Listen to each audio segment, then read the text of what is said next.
पाडावी लागते, त्यामुळे ते असं बोलत असतील. परंतु आपण पाहिलं असेल मुंबईमधल्या भटक्या कुत्र्यांचा किंवा शहरांमधल्या ग्रामीण भागातल्या भटक्या कुत्र्यांचा प्रश्न जेव्हा निर्माण झाला तेव्हा स्थानिक स्वराज्य संस्था त्या तिथल्या ज्या नगरपालिका महानगरपालिका आहेत त्यांना आपण ते भटक्या कुत्र्यांचं त्यांना पकडायचं आणि त्यांचा बंदोबस्त करायचा या प्रकारची मोहीम प्रत्येक शहरात राबवलेली आहे.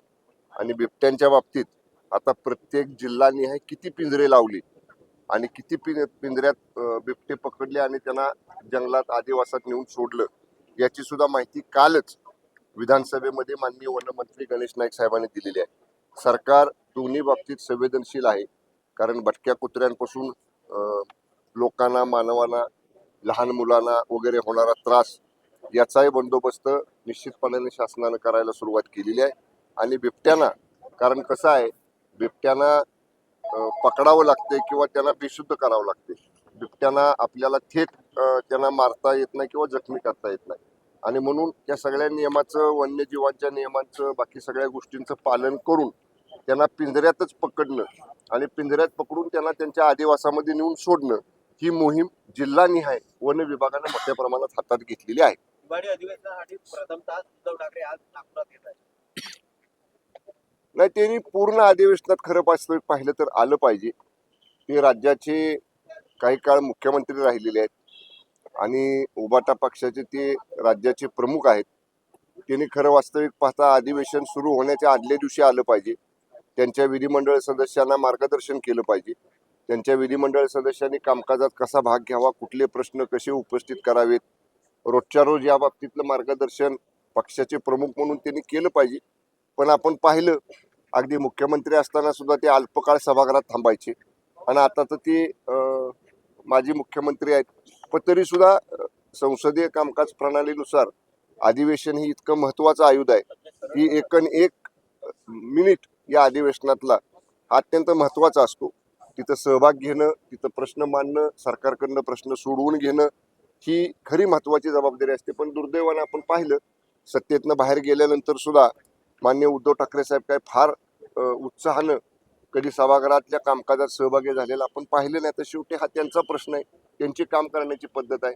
आपण यावर काय जास्त बोलणार. मुख्यमंत्री जितकी रक्कम जमा होते त्यात तुलनेत काही टक्के रक्कम ही खरं तर देण्यात आलेली आहे. त्यावरनं शेतकऱ्यांना किती मदत करण्यात आली हा प्रश्न उपस्थित करताना पाहायला मिळते.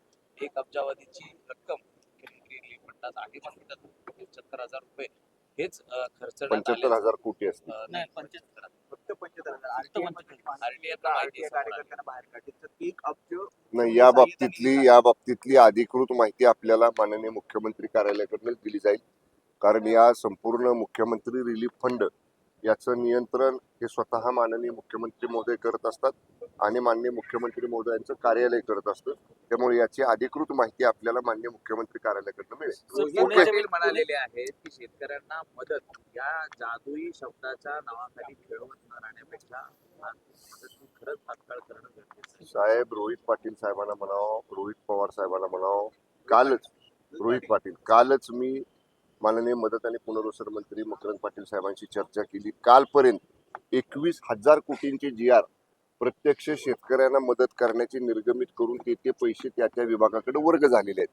ही आकडेवारी ऑन रेकॉर्ड आहे आणि अगदीच रोहित पाटील साहेबांना जर त्याची माहिती हवी असेल तर त्यांनी मदत पुनर्वसन मंत्र्यांची भेट घ्यावी. ते त्यांना रिजन निहाय जिल्हा निहाय कशा पद्धतीनं GR निर्गमित झाले आणि कशा पद्धतीनं पैसा शेतकऱ्यांच्या खात्यावरती वर्ग झाला याची आकडेवारीसह माहिती देतील. ओके. पाटणमधला एक प्रश्न आहे, चिट्टेकर इथले जे नाथाची पाक ग्रामस्थ आहेत ते आक्रमक झालेत. ते म्हणतात रक्ताचे पाठ वाहतील मात्र पाणी देणार नाही अशी भूमिका त्यांनी. पाणी खरं कुणालाही अडवता येत नाही. नाथाची पाग हे माझ्या विधानसभा मतदारसंघातलं गाव आहे. गेली 4-5 वर्ष झाली नाथाची पाग इथल्या लोकांनी एक आडमुठी भूमिका घेतल्यामुळं जे खाली गाव वसलेलं आहे तामकणी नावाचं त्या गावाला भीषण पाणी टंचाई भासते आहे. त्यांना तामकणी गावाला दुसरा कुठलाही स्रोत पिण्याच्या पाण्याचा नाहीये आणि म्हणून जिल्हा परिषद ग्रामीण पाणी पुरवठा विभागानं मुख्य कार्यकारी अधिकाऱ्यानं अधिक कार्यकारी अभियंता पाणी पुरवठा यांनी जॉईंट सर्वे करून नाथाच्या पाकमधलं जे सार्वजनिक जागेमधलं पाणी आहे ते दोन्हीही गावांना पुरू शकतं आहे, त्या गावालाही पुरू शकतं आणि खाली तामकण्यालाही देऊ शकतो आपण, अशा पद्धतीचा अहवाल दिलेला आहे. आम्ही त्या लोकांना समजावून सांगण्याचा प्रयत्न केला, परंतु त्यांनी ते ऐकून घेतलं नाही. मी आता अधिवेशन झाल्यानंतर दोन्ही गावांची संयुक्त बैठक अधिकाऱ्यांच्या बरोबर लावणार आहे आणि सामंजस्यानं दोन्ही गावांना पाणी देण्याची व्यवस्था शासनाकडे केली जाईल. पालघरमध्ये सीमावाद झालेला आहे. गुजरात सरकारनं तिथल्या 500 मीटर आत महाराष्ट्राच्या येऊन आपले तंबू फुटलेत आणि त्यामुळे ग्रामस्थ आक्रमक झाले. तिथे सध्या वाद निर्माण झाला आहे. नाही, मला याची कल्पना नाही. पालघरचे पालकमंत्री महोदयांशी मी चर्चा करेन. वस्तुस्थितीचा काय तिथलं फील्डवरची परिस्थिती आहे त्याची माहिती माननीय पालकमंत्री तिथल्या जिल्हाधिकाऱ्यांकडे घेतील आणि मग मी आपल्याशी बोलतो. थँक्यू